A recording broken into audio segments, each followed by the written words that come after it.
हनुमान से मिलन और किष्किंधा की यात्रा। सीता की खोज में व्याकुल राम और लक्ष्मण वन वन भटक रहे थे।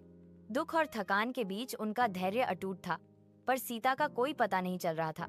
वे सरयू किनारे, झरनों, पहाड़ियों और घने जंगलों से गुजरते हुए शिव मुनियों से पूछते रहे, पर कहीं से कोई स्पष्ट संकेत नहीं मिला।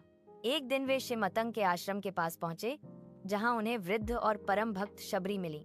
शबरी वर्षों से राम की प्रतीक्षा कर रही थी।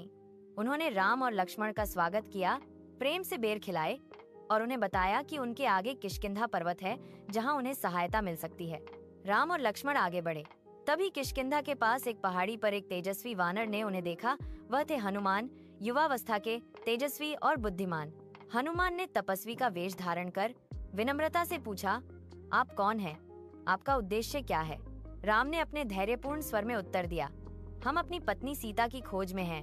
हनुमान उनके शब्द, उनके स्वर और उनके तेज से समझ गए कि ये साधारण मनुष्य नहीं है। उन्होंने तुरंत अपना स्वरूप प्रकट कर राम के चरणों में प्रणाम किया। प्रभु, मैं आपके चरणों में हूँ। मेरा नाम हनुमान है। राम ने उन्हें गले लगाया। यह पहली मुलाकात थी और यहीं से शुरू होती है राम हनुमान की अमर मित्रता। हनुमान दोनों भाइयों को लेकर सुग्रीव के पास गए। सुग्रीव किष्किंधा का अपदस्थ राजा था। उसके भाई बाली ने उसे राज्य से निकाल दिया था। सुग्रीव ने राम को सीता का एक संकेत भी दिखाया, रावण द्वारा गिराई गई सीता की चूड़ामणि। राम ने सुग्रीव को वचन दिया, मैं तुम्हें तुम्हारा राज्य दिलाऊंगा, बदले में तुम मेरी सीता को ढूंढने में सहायता करोगे। सुग्रीव ने राम को बाली के अत्याचारों के बारे में बताया। फिर दोनों भाई और सुग्रीव किष्किंधा गुफा की ओर बढ़े।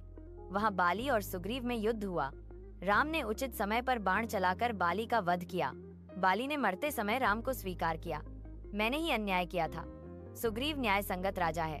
सुग्रीव सिंहासन पर बैठे और अपना वचन निभाते हुए तुरंत वानर सेना जुटाने लगे।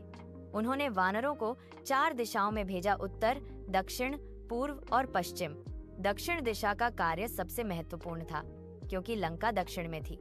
इस दल का नेतृत्व हनुमान, जाम्बवान, अंगद और अन्य बलवान वानरों को सौंपा गया। कई दिनों की खोज के बाद हनुमान और उनका दल समुद्र किनारे पहुंचा। वहां उन्हें संपाति नामक गृध्र मिला, जिसने बताया, सीता लंका में है, रावण की कैद में। सबकी आंखों में आशा की चमक लौट आई। जाम्बवान ने हनुमान को याद दिलाया कि उनमें अपार शक्ति है। हनुमान पर्वत पर चढ़े, नाम स्मरण किया, जय श्री राम, और महाशक्ति से आकाश में छलांग लगाते हुए लंका की ओर उड़ चले। यहीं से आरंभ होती है सुंदरकांड की दिव्य यात्रा।